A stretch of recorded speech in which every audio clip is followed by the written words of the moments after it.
जय मसीह की। मेरा नाम थॉमसन जॉर्ज है और मैं प्रभु का एक सेवक हूँ।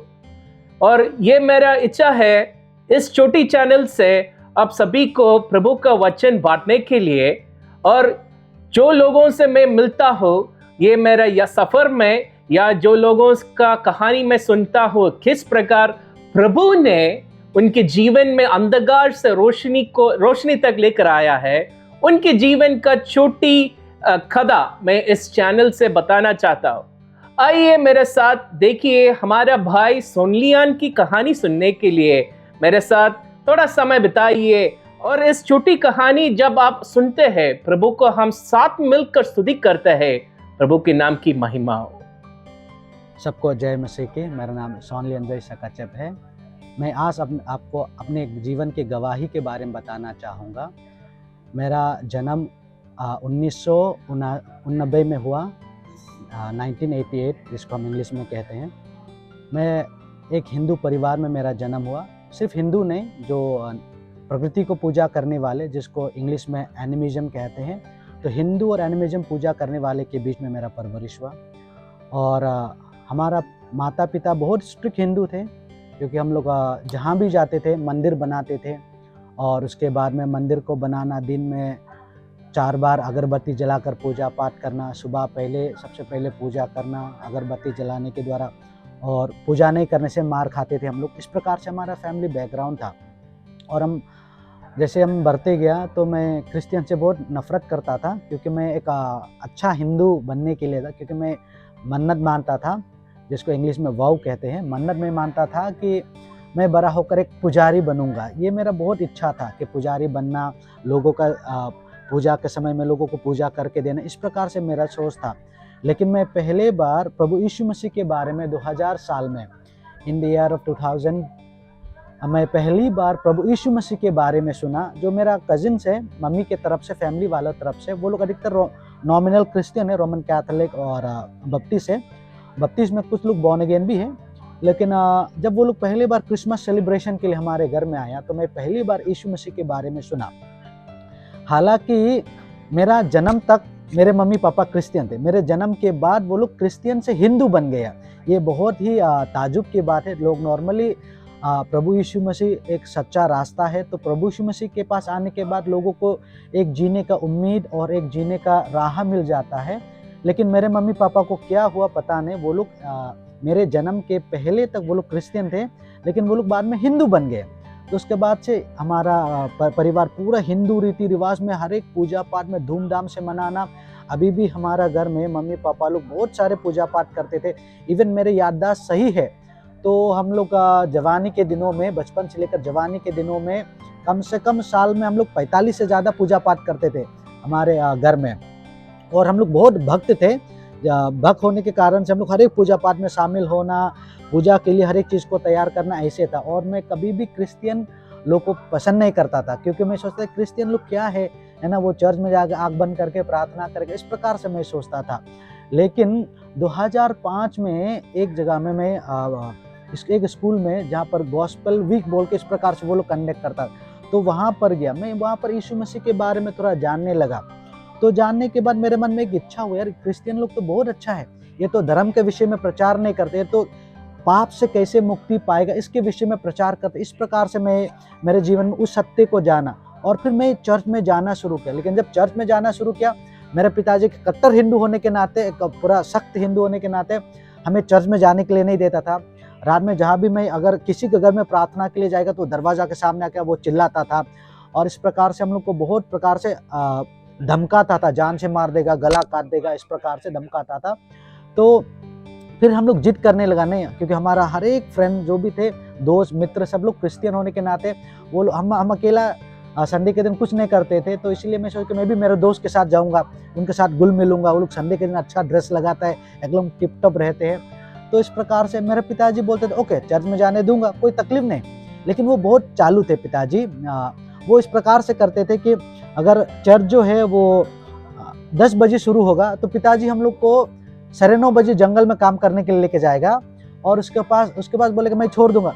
तो घर का जो चर्च है वो प्रेस्बिटेरियन चर्च है, तो वहाँ पर नॉर्मली 11:30-12 बजे आराधना खत्म होगा।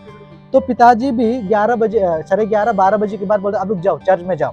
यानी कि जैसे चर्च का चर्च में आराधना खत्म होगा, उसी समय पिताजी बोलते थे हमको अब चर्च में जाओ। तो इसी प्रकार से पिताजी अपना बहुत दिमाग लगाते थे इस प्रकार से। तो ऐसे होता था, होते होते मैं वहाँ से प्रेस्बिटेरियन चर्च में गया, फिर रोमन कैथोलिक में गया, बपतिस्म में गया, अलग अलग जगह पर मैं इसे जानने लगा। मैं 7 डे एडवेंटिस्ट लोगों के बीच में कुछ दिन रहने लगा, तो अलग अलग लोगों के साथ में, पेंटिकोस्ट लोगों के साथ में कुछ समय रहने लगा। ऐसे प्रकार से अलग अलग डिनोमिनेशन के साथ में जाकर रहने लगा। लेकिन मेरे मन में एक इच्छा था कि मैं प्रभु यीशु मसीह के बारे में जानूं। जब मैं प्रभु यीशु मसीह के बारे में जब जानने के लिए बहुत इच्छा हुआ, उसी समय हमारे गांव में, मैं आसाम करीमगंज डिस्ट्रिक्ट का एक बोरोबोबीरबोन बोल के एक जगह है, वहाँ से आता हूँ। तो उस गांव में एक परमेश्वर का दास थॉमस के जोसेफ बोल के एक भाई है, वहाँ पर आता था। तो एक शाम को 2010 जून महीना में उस समय फुटबॉल वर्ल्ड कप शुरू होने वाला था उसी दिन। तो मैं फुटबॉल मैच देखने के लिए, क्योंकि फुटबॉल प्लेयर होने के नाते फुटबॉल मैच देखने के लिए मैं अपने आप को पूरा तैयार करके, काम सब जल्दी खत्म करके, मैं डिश टीवी के लिए मैं फिट करने के लिए, उसी समय वो शाम को परमेश्वर का वो दास थॉमस के जोसेफ, जो अभी पहले वो अपना पानी सागर बोल के एक जगह है त्रिपुरा में धर्मनगर के सामने, वहाँ पर वो सेवा करता था। अभी वो फिलहाल अपना मुआटुपुरा केरला में, मुआटुपुरा बोल के एर्नाकुलम डिस्ट्रिक्ट में रहकर वो परिवार के साथ रहकर सेवा करते और बीच में त्रिपुरा में भी जाकर सेवा करते। तो उस प्रकार से मैं उस भाई से मुलाकात किया। मुलाकात करने के बाद वो भाई मुझे अपने घर में बुलाया और घर में बुलाकर मैं उसके घर में कुछ दिन रहा। और कुछ दिन रहने के बाद वहाँ पर मैंने प्रभु यीशु मसीह को 2010 जुलाई महीना में मैंने प्रभु यीशु मसीह को अपना उद्धारकर्ता बोल के ग्रहण किया। और विश्वास करने के तीसरा या चौथा दिन के बाद मैं जामतारा के लिए मैं यात्रा शुरू किया। और जब मैं जामतारा में आया तो मुझे हिंदी नहीं आता था और इंग्लिश भी नहीं आता था, और जो भी था हमारा एक ब्रोकन सा हिंदी था और ब्रोकन बंगाली और सिलोती बंगाली बोलते हैं हमारा वहाँ पर, जो कलकत्ता बंगाली से बहुत ही अलग है, तो हम लोग बोलते थे। तो बीबीटीआई में आने के बाद मेरे पास एक मिजो बाइबल था, एंड मिजो ऑल्सो मुझे उतना आता था, क्योंकि मेरा जो सेकुलर बैकग्राउंड हो, मैं स्टैंडर्ड 3 तक ही पढ़ाई किया हूँ। तो मेरा ये नहीं है, क्योंकि मैं 7 साल की उम्र, एट द एज ऑफ 7, तो मैं वहाँ पर मैं परिवार को सपोर्ट करने के लिए काम करना शुरू किया था। बहुत डेंजर सब, बहुत सारा बिजनेस भी किया, बहुत सारा ऐसे काम करने के कारण से मुझे स्कूल में जाने के लिए मौका नहीं मिला। तो मौका नहीं मिलने के कारण से मैं जब यहाँ पर आया, मेरे पास एक मिजो बाइबल था। मिजो बाइबल को मैं पास में लाया, लेकिन यहाँ पर तो मिजो तो चलता नहीं, और मिजो सिंसियरली स्पीकिंग अगर कहूँ तो मुझे मिजो उड़ना नहीं आता, लेकिन बस काम चलाने के लिए चल मिजो भी ठीक है। इस प्रकार से मैं मिजो बाइबल को लेकर आया था, क्योंकि अभी मैं मिजोरम बॉर्डर में, लेकिन मेरा मिजो टोन नहीं है। तो मैं यहाँ आने के बाद यहाँ के लोगों से बोला क्या करें क्या नहीं करेंगे। संतोष सर के हमको NIV एक ग्रीन कलर के एक बाइबल होता छोटा सा, वो हम लोग को दिया, सबके हाथ में, सिर्फ मुझे नहीं, हर एक स्टूडेंट के हाथ में दिया। तो उसके बाद में मैं यहाँ पर जो सीनियर लोग हैं उनको पूछा, क्योंकि पूछा क्या मैं टिक पाऊँगा क्योंकि क्या मैं बाइबल स्कूल में स्टडी कर पाऊँगा, मेरा तो स्कूल बैकग्राउंड ये है। तो बहुत लोगों ने उत्साहित किया, बहुत लोगों ने बोला अगर प्रयास करने से कर पाएगा, अगर आप मेहनत करोगे तो कर पाएगा, इस प्रकार से। तो मैंने सबसे पहले क्या, मेरा मिजो बाइबल को मैं चेंज करके मैं अपने बैग में रख कर लॉक कर दिया उसको। तो उसके बाद में मेरा बहुत सारे दोस्त हैं, नाम लूँगा तो बहुत ज़्यादा होगा, लेकिन मेरे साथ जो स्टूडेंट थे उस समय में, जो BBTI में 2010 से 2012 में जो लोग पढ़ाई किया, उन लोगों ने मुझे बहुत इंग्लिश वोकैबुलरी हो, हिंदी वोकैबुलरी हो सीखने के लिए बहुत मदद किया। तो मैं धीरे धीरे करके इस प्रकार से यहाँ पर सीखने लगा, और 2010 से लेकर 2012 के बीच में बहुत सारी बातें मैंने यहाँ पर सीखा। मैं उसको थोड़ा डिटेल में बताना चाहूँगा BBTI में मैंने क्या सीखा। जब हम लोग आए तो रेनू मैम, जो यहाँ का प्रिंसिपल संतोष थॉमस सर है, उसका वाइफ रेनू मैम है, वो हमें ग्रामर सिखाते थे, इंग्लिश ग्रामर हमें सिखाते थे। और उसके बाद मैं हर एक दिन क्या करने लगा, बहुत वर्धन लोग भी मुझे उत्साहित किया, सर लोग भी उत्साहित किया, तो मैं हर एक दिन कम से कम 150 हिंदी एंड इंग्लिश वोकैबुलरी सीखने लगा। तो इस प्रकार से हर एक दिन, और जिस दिन मैं उन 150 वोकैबुलरी नहीं सीख पाता, रात को डिनर नहीं करता था, ऐसे मेरे का कमिटमेंट था। तो बहुत लोग को नहीं मालूम था, मैं इस प्रकार से मैं करता था। तो कैसे करते करते लोगों ने बहुत उत्साहित किया, विशेष करके संतोष सर हम लोग को बहुत उत्साहित करता था। और सॉन्ग बुक का जो word meaning, English song book का वर्ड मीनिंग हमें लिखने के लिए देता था, और बाइबल का भी कौन कौन सा वर्ड मीनिंग नहीं मालूम है, इसे जो मालूम है उसको नहीं लिखना, जो नहीं मालूम उसको लिखो, और फिर हिंदी में। और मेरे लिए समस्या यह था कि मुझे हिंदी भी नहीं आता था उस समय, है ना, तो वो बात था। लेकिन मुझे थोड़ा ब्रोकन हिंदी आता, तो मेरे दोस्त को मैं पूछता था इसका अर्थ क्या है। मैं इंग्लिश का अर्थ डिक्शनरी से ढूंढ के हिंदी में लिखता था, लेकिन ये हिंदी का जो अर्थ क्या है फिर। तो इस प्रकार से मेरे लिए बहुत तकलीफ था, उसके लिए भी एक और कम से कम सरल भाषा में कोई सिखाने वाला चाहिए था। तो इस प्रकार से मेरे दोस्त लोगों ने मुझे बहुत मदद किया, जो मेरे साथ यहाँ पर पढ़ाई किया, और मैं धीरे धीरे यहाँ पर परमेश्वर का वचन सीखने लगा। और प्रभु का अनुग्रह से जैसे मैं 4 महीना तक ऐसे लगातार करते रहे, हर एक दिन 150, हर एक दिन 150 वोकैबुलरी सीखता था, हिंदी इंग्लिश दोनों करते करते। और प्रभु का अनुग्रह से और यहाँ के प्रिंसिपल संतोष सर ने मुझे मौका दिया कि आप ट्रांसलेशन करो। ट्रांसलेशन करने से आपका इंग्लिश हिंदी दोनों सुधरेगा। इस प्रकार से क्या, क्योंकि मुझे जब मैं पहले ट्रांसलेशन करूँगा तो कैसे करूँगा, क्योंकि मुझे पहले तो मेरा ब्रोकन हिंदी था और बिब्लिकल हिंदी बिल्कुल अलग है, और बिब्लिकल इंग्लिश भी अलग है, सेकुलर से दोनों से अलग है। तो इस प्रकार से जब मुझे मौका दिया, मैं ऐसे करते गया ट्रांसलेशन करते प्रभु का अनुग्रह से मैं 4 या 5 महीने के बाद बीबीटीआई में रहने के बाद प्रभु ने मुझे इतना अनुग्रह दिया। भले में मैं तीसरी स्टैंडर्ड तक पढ़ाई किया था, तीसरा स्टैंडर्ड तक प्रभु ने इतना अनुग्रह दिया, और यहाँ का टीचर वर्धन लोगों ने मुझे इतना सपोर्ट किया, पुश किया मुझे। वो लोग इस प्रकार से, अभी रूल है कि मालूम, पहले बीबीटीआई में एक रूल था कि हम जब आने के बाद 3 महीना तक हमको छूट मिलता था अब अपना वर्नाकुलर लैंग्वेज में बात करने के, मातृभाषा में बात करने के। उसके बाद आपको कोई भी इंग्लिश छोड़ के अगर बात करते हुए देखे तो हमको 2 रुपया फाइन देना पड़ता था। ऐसे करके हमारे समय में था, बाद बाकी लोगों के समय में था, मुझे मालूम नहीं। तो ये बहुत हमको हेल्प हुआ, क्योंकि हम लोग क्या, हमारे पास पैसा तो नहीं थे, और एक ही था हमारे पास कि इंग्लिश में बोलो, है ना। और संतोष सर बोलता था कि सब इंग्लिश में, टॉक इंग्लिश, प्ले इंग्लिश, है ना, वर्क इंग्लिश, ऐसे करके हम लोग को सिखाता था। तो इस प्रकार से उन लोगों ने जो हमें बेसमेंट दिया है, इंग्लिश हो हिंदी हो, उस भाषा के द्वारा हमें परमेश्वर का वचन सीखने के लिए हमको बहुत मदद किया, परमेश्वर का वचन सीखने के लिए बहुत मदद किया। और परमेश्वर का वचन ऐसे हम लोग को जब यहाँ पर हम लोग के बीच में कंपटीशन भी होता था, कौन ज़्यादा पढ़ सकता है परमेश्वर का वचन। तो परमेश्वर के अनुग्रह से मैं जब यहाँ पर मैं ऐसे हर एक दिन 3-4 घंटा करते हुए, ऐसे करके मैं 21 आवर में मैं नया नियम को एक बार पढ़ के खत्म किया। एंड बीबीटीआई में रहने के दौरान मैं पूरे बाइबल को, जो यहाँ में मैंने इंग्लिश और हिंदी सीखने के बाद मैं इंग्लिश भाषा में मैंने बाइबल को कम से कम 6 या 7 बार पढ़कर ख़त्म किया बीबीटीआई में 2 साल रहने के दरमियान। और उसके बाद जो ट्रांसलेशन था, जब भी साउथ से या किधर से भी आता था तो मैं ही उनका क्लास ट्रांसलेशन करता था, है ना। अभी भी मुझे हिंदी में लिखने के लिए थोड़ा दिक्कत है, क्योंकि मैं इंग्लिश में ही लिखता हूँ, लेकिन प्रभु का अनुग्रह से बीबीटीआई में आकर मैंने जो आत्मिक बातें ये सीखा था कि, क्योंकि मैंने बहुत सारा बाइबल स्कूल में गया है, और कम से कम 2 बीबीटीआई को छोड़कर 2 दूसरा बाइबल स्कूल में मैं वर्धन का काम किया हूँ। लेकिन बीबीटीआई में मैंने ये चीज़ सीखा कि यहाँ पर कैसे आत्मा को जीतना और आत्मा का वैल्यू कितना, इसके बारे में जोर देकर सिखाता है। तो जोर देकर सिखाता है यहाँ पर बीबीटीआई में। और उसके बाद मैं जब यहाँ पर बीबीटीआई से ग्रेजुएट होने के बाद मैं मध्य प्रदेश में 4 महीना था, फिर महाराष्ट्र में 10 महीने जैसे अलग अलग बाइबल स्कूल में वर्धन के रूप में काम कर किया था। उसके बाद में फिर यहाँ पर आकर 7 महीना जैसे रहा। तो 7 महीने के दरमियान मेरे मन में एक बात है, मैं संतोष सर से भी बात किया कि संतोष सर भी बोलता कहाँ सेवा करेगा। तो मेरे मन में एक अच्छा था कि मैं झारखंड के किसी एक राज्य में डिस्ट्रिक्ट में जाकर, जिला में जाकर मैं सेवा करूँ।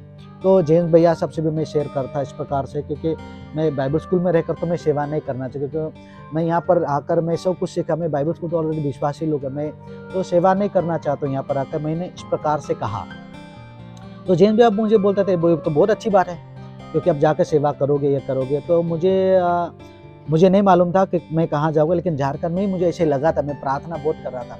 लेकिन प्रभु का अनुग्रह से 2014 में संतोष सर ने हमें बहुत उत्साहित किया, और संतोष सर ने भी बोला कि वहाँ पर भी बहुत एक सेवक की आवश्यकता है, आपको केरल में जाने से अच्छा होगा बोल के इस प्रकार उत्साहित किया। और केरल में भी वहाँ पर लोग प्रार्थना करते, संतोष सर को भी रिक्वेस्ट किया, कोई जो सेवक के प्रति, जो सेवा के प्रति कोई बाहर होने वाला सेवक हो तो भेजो हमारे बीच में। तो इस प्रकार से उन लोगों ने कहा। तो उसके बाद में मैं भी प्रार्थना किया, और 2014 में मैं यहाँ से मार्च या अप्रैल महीना में यहाँ से निकल गया केरल की ओर। तो केरल में जाने के बाद वहाँ पर मैं हिंदी लोगों के बीच में सेवा शुरू करने के, अभी पिछले 9 साल होने वाला है, वहाँ पर रहकर सेवा करता हूँ। केरल में काकनाड बोल के एक जगह है, वहाँ पर एक लोकल असेंबली है, तो काकनाड ब्रदरन असेंबली के साथ रहकर मैं वहाँ पर सेवा करता हूँ। और मैं विशेष करके मलयाली लोगों के बीच में खाली ओपन एयर प्रीचिंग में जाता हूँ, कभी कभी हाउस विजिटिंग में जाता था, अभी वो भी नहीं जा पाता हूँ, क्योंकि वहाँ पर मेरा फोकस है, मैं प्योरली हिंदी बोलने वाला चाहे उड़ीसा से आया हुआ लोग है, बंगाल से, झारखंड से, बिहार से, यूपी से, पंजाब से, मध्य प्रदेश से, अलग अलग जगह से लोग आते हैं, अलग अलग राज्य से लोग आते हैं।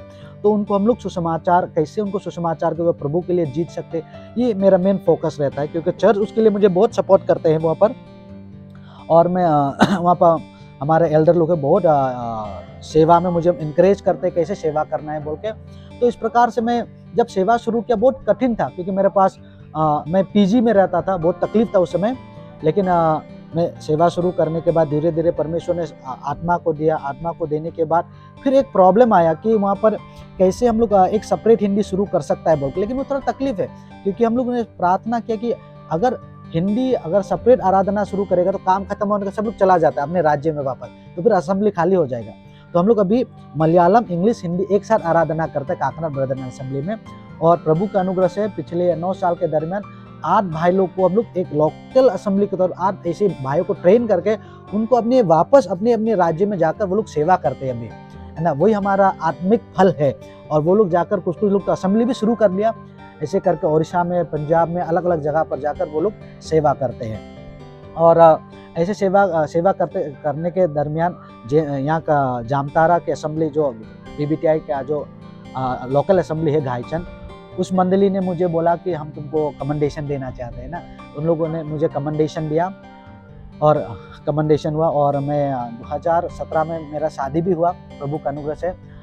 वेस्ट बंगाल दालसिंग पारा बोल के एक जगह है अलीपुरद्वार डिस्ट्रिक्ट का, वहाँ पे एक बहन है अनिमा डुंगडुंग, उससे मेरा विवाह हुआ। और प्रभु का अनुग्रह से हमारा 2 बच्चे हैं। मेरा बड़ी बेटी का नाम रूही है, वो 4 साल की है, ऑफिशियल नेम रूहानी, हम लोग रूही बोल के बुलाते हैं।